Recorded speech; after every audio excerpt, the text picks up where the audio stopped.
following is a Galactic Digital Studios production.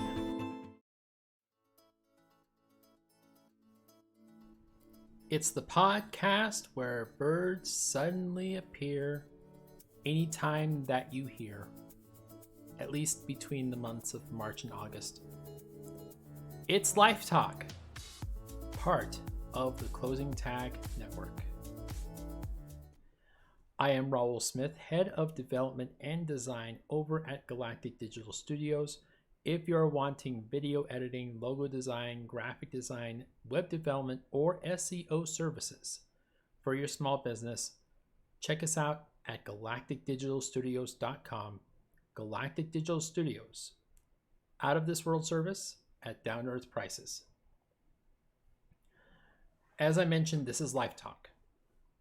You will notice that this particular pod is going to have a different vibe. It's not like any of the other pods on the Closing Tag Network, and that's for good reason. This is by design. Where a lot of what I do on the Closing Tag Network is reporting on all the bad and the negative in the world and dunking on people, I wanted to be more balanced in my approach when I came back and bring some positivity into the world with this particular pod. This idea came about partly from an interview that I did, I think it was like 2 years ago, maybe a year and a half, with the host of the I Want to Know What Love Is podcast, which, by the way, shout out to Cruise Control. Go check them out. And partly because of life experiences. So roughly around this time last year, I was reeling pretty heavily in many facets of life. I had lost a nice paying web developer job. Well, in fairness, it was a junior software engineer job, which was mostly by my doing. I won't deny that. At the same time, I was constantly dealing with issues related to me having vertigo. Now, not to take up too much time with this on this podcast, but basically what vertigo is an imbalance in your brain caused by mixed signals that it gets from the eardrums. The eardrums not only provide the ability for us to hear things like this podcast, but also the ability to balance ourselves. Now, the way that I described it to my 9-year-old daughter, it's like the feeling you get when someone is constantly spinning you in an office chair, kind of like the one that I'm sitting in right now. And you want to stop. And you're asking politely for them to stop. But it's not stopping. No matter how badly you want it to, it's not stopping. That's vertigo in a nutshell. Now, I have since been able to do some things to help regulate that sensation so that it no longer consumes my life like it did for a while there. But I'm always mindful that it's still there. This is also a big reason why I stepped away from the podcast for a while. At the same time, my relationship with not only my 9-year-old daughter and my 16-year-old adopted-ish son, but really with everybody close in my life, had become strained and distant. And a lot of that has to do with the company that I kept at the time. I won't get into the weeds about that, but even now I'm still trying to mend those fences and get back to a good place. Financially, I had never been more strained in my life other than when I was literally homeless back in 2009. I struggled not only with trying to find another developer job, but really with my self-confidence and my self-esteem. Now, I've always had issues with my self-esteem and my inner thoughts. Even in high school, when I exuded an aura of self-confidence, I always had that thought in the back of my mind that always told me, you're not good enough. You're not smart enough. You're not handsome enough. You're not this. You're not that. And I think the girls that I was trying to befriend or ask out back in those days could see right through the facade. Women have this sixth sense with guys that lets them know that we're not as confident or as reassuring as we let on. Don't let anyone tell you otherwise. Now, why do I bring all this up? Well, within the last couple of months, I finally was able to land softly on my feet. Granted, it's not on solid ground, but at least I'm not in the air. With a developer job with a company based here in Utah called Jolar Inc. While it isn't much, and let's be honest, it's not even fully guaranteed, as I found out later on, it's something to help silence the dark voices in my head.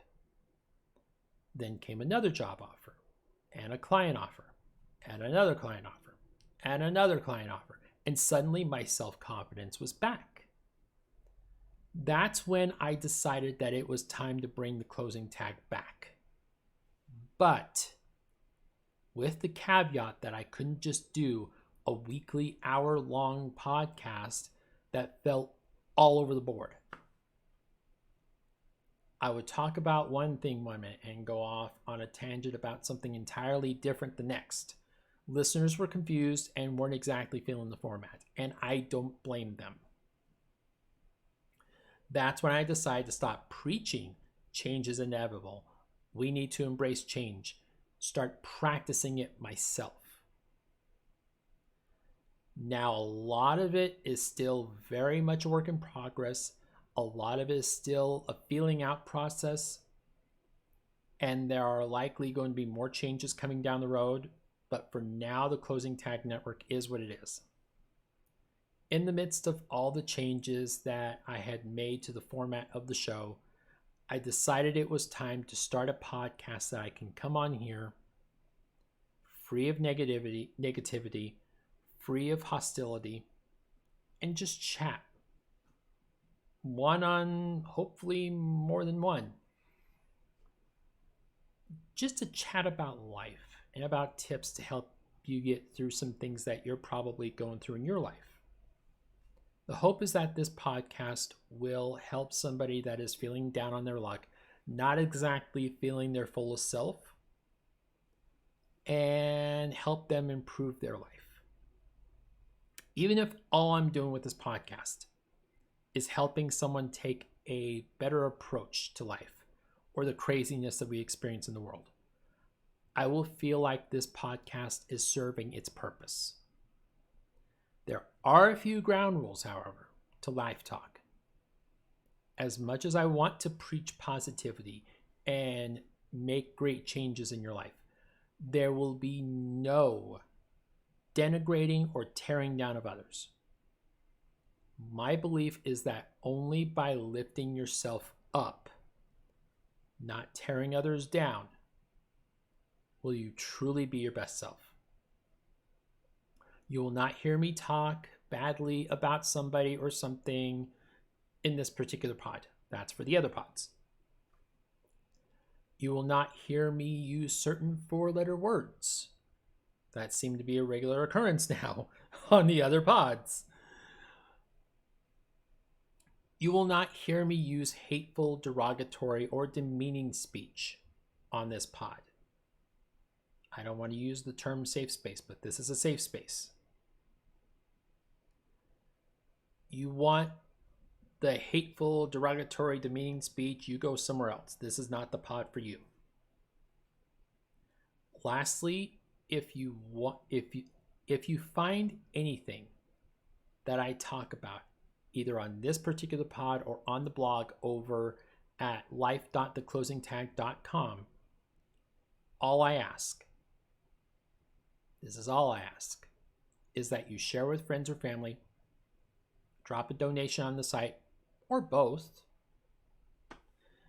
I may not do this as a primary source of income, but I will never say no to a donation. When you make a donation, if you want me to give you a shout out as a VIP of the network, I can certainly do that. So that's the format for Life Talk. And we can now transition to my topic of the day. Also, you'll notice, unlike other pods on this network, I'm keeping it, limited to just one topic per episode, as opposed to the other pods. Keep that in mind. Now, ultimately, I'd like to incorporate some IRL talks from remote locations, maybe a road trip somewhere. I don't know. But that's another topic for another time.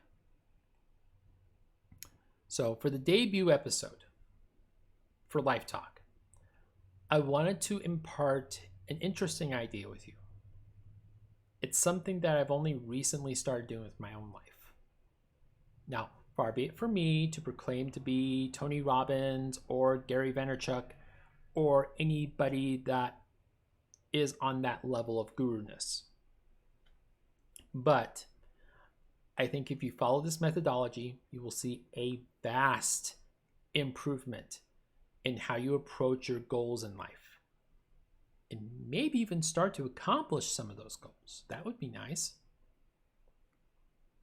The idea that I want to impart on you is an algebraic equation that I was taught in college during a Strategies for Success course.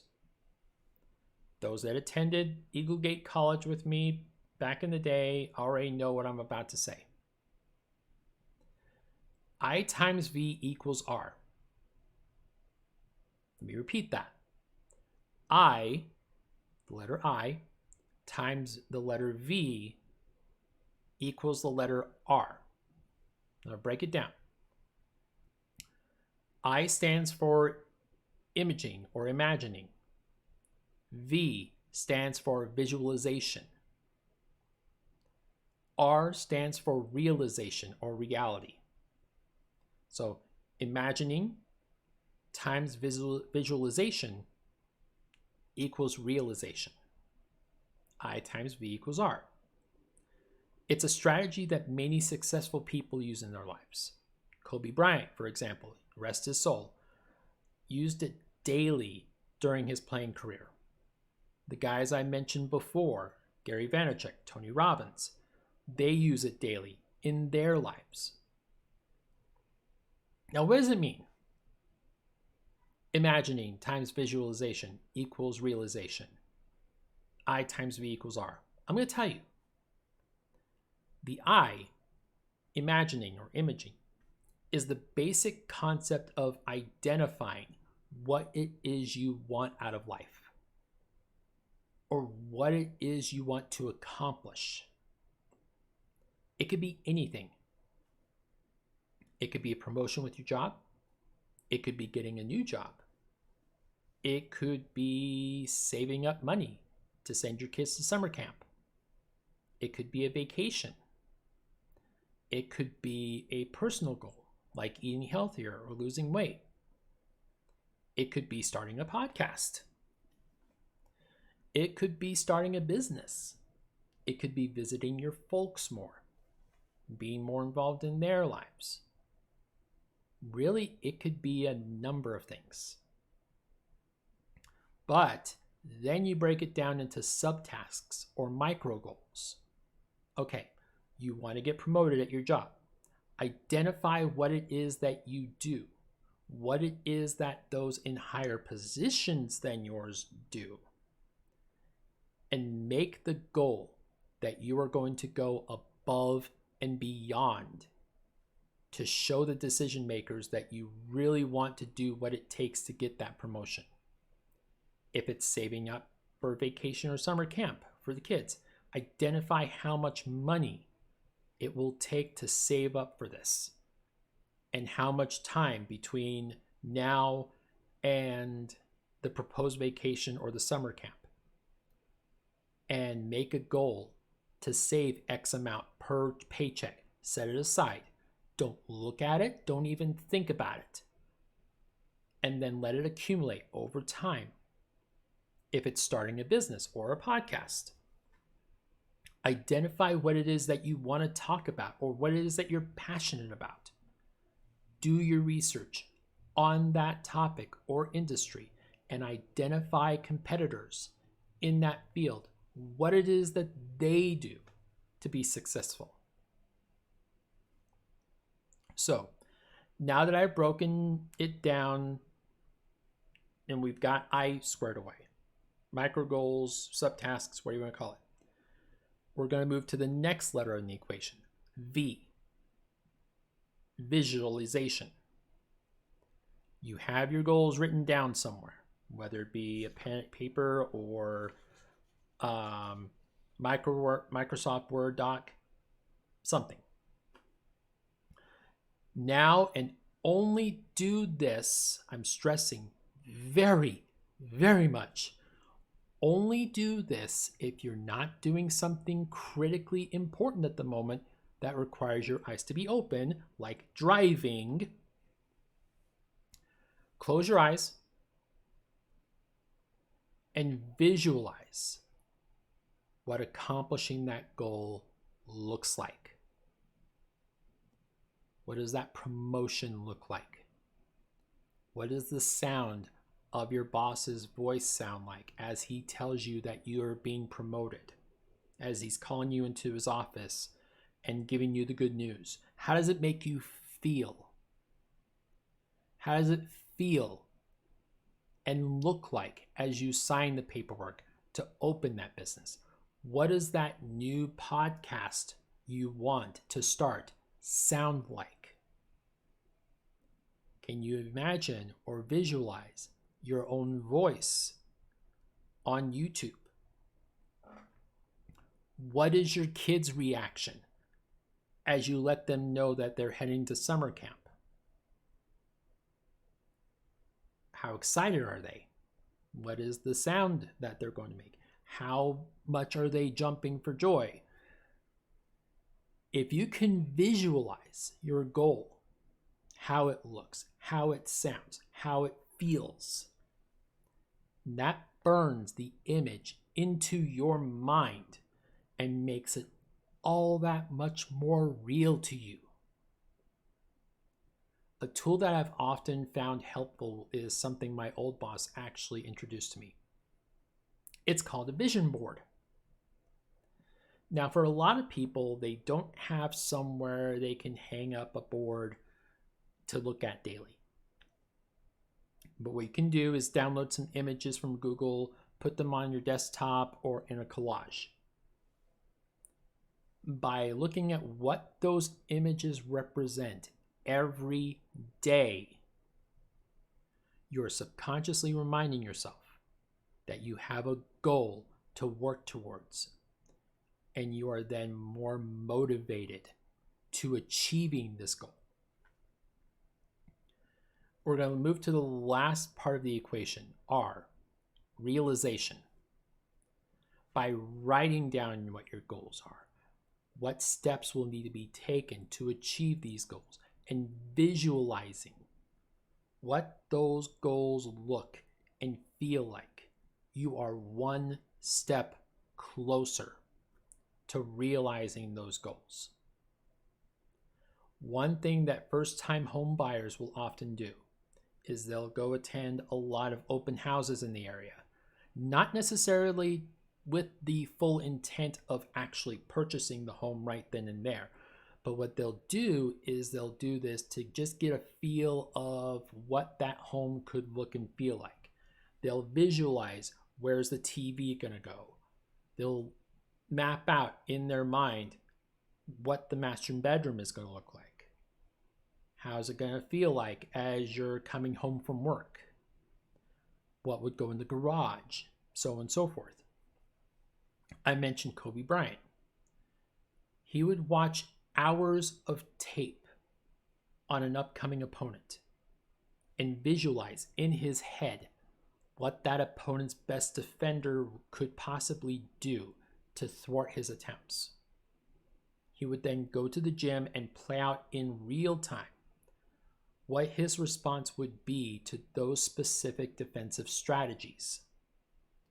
He would also record a loud crowd booing and play that recording as he is practicing his free throw shooting by visualizing in his mind what sinking a shot against a hostile crowd feels, looks, and sounds like. He is able to then make it that much easier to realize that goal. He would then go on to win 5 NBA championships in his career and would pass on this knowledge to younger players over the years before passing away in the year 2020. I'll take a personal accomplishment of mine in the past as an example. So when I was attending college, I was also going through some very rough, very difficult times. Not only was I homeless for a little while, I was also in jail for 30 days. The less said about that time, the better. Every night after school, I would pull out my wallet and I would look at a picture in my wallet of my mother. Rest her soul. Her kind words when she was alive were what drove me to become a better student and a harder worker. I remember her saying that the people that believe they can do it in their minds and work hard towards their goals are the ones that achieve those goals. I would visualize in my head every night as I lay down hearing her voice as she tells me she's proud of the things that I've accomplished and is proud of continuing to work hard towards my dreams. And I firmly believe that that visualization was what kept me going through arguably the roughest time of my life. Even now, as I'm doing the podcast and I run the web development business, Galactic Digital Studios, and I work 2 part-time jobs, and I do game streaming every Tuesday and Thursday, and I have all these different things going on, I will pull up a video or a picture either on my phone or on my desktop of my 9-year-old daughter. And I would visualize what being able to be a shining example of hard work and perseverance looks like to her. It's one of the images on my vision board.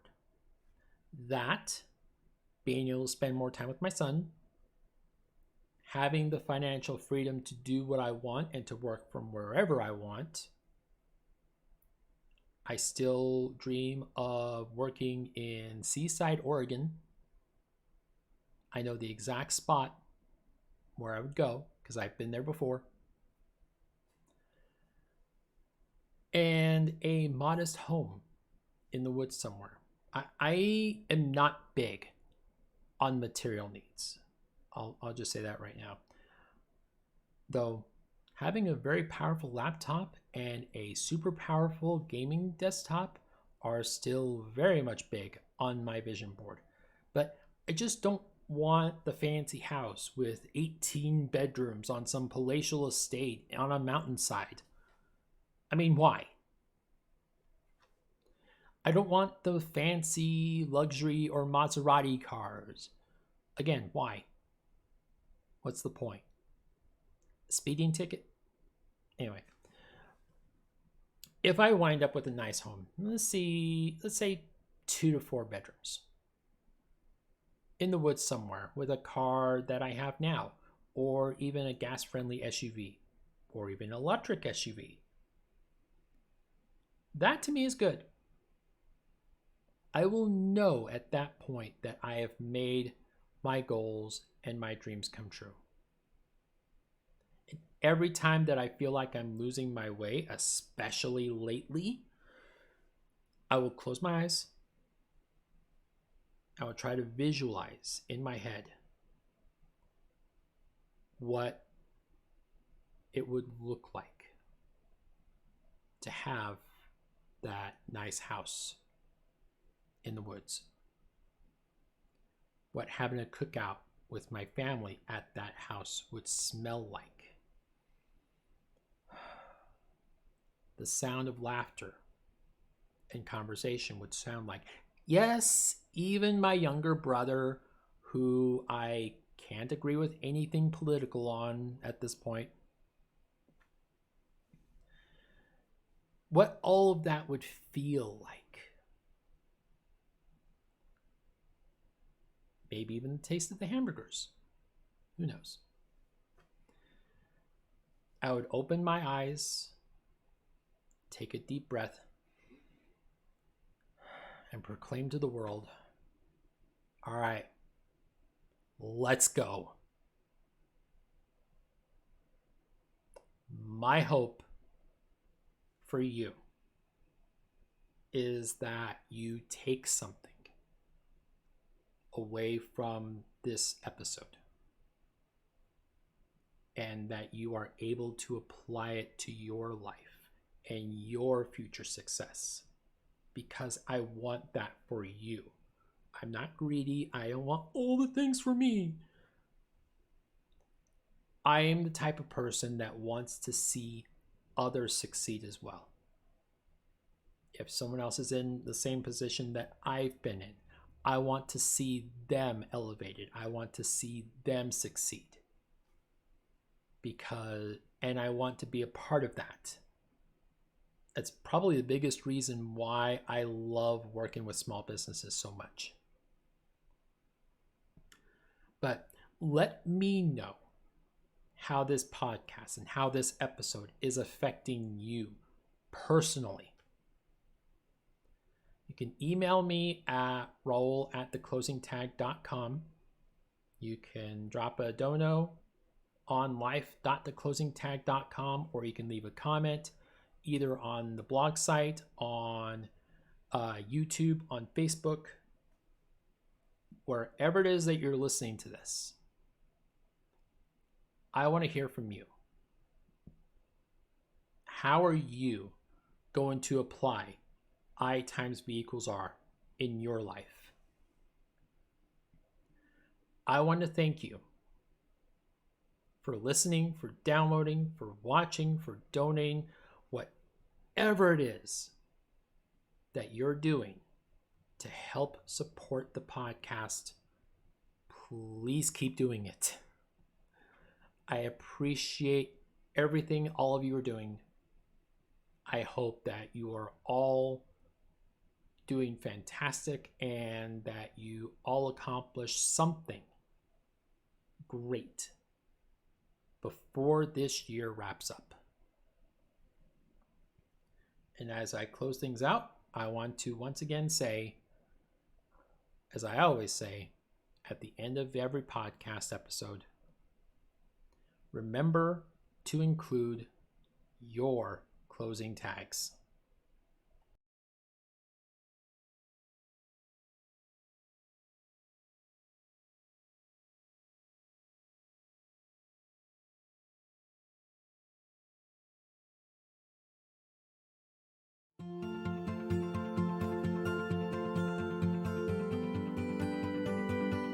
This has been a Galactic Digital Studios production.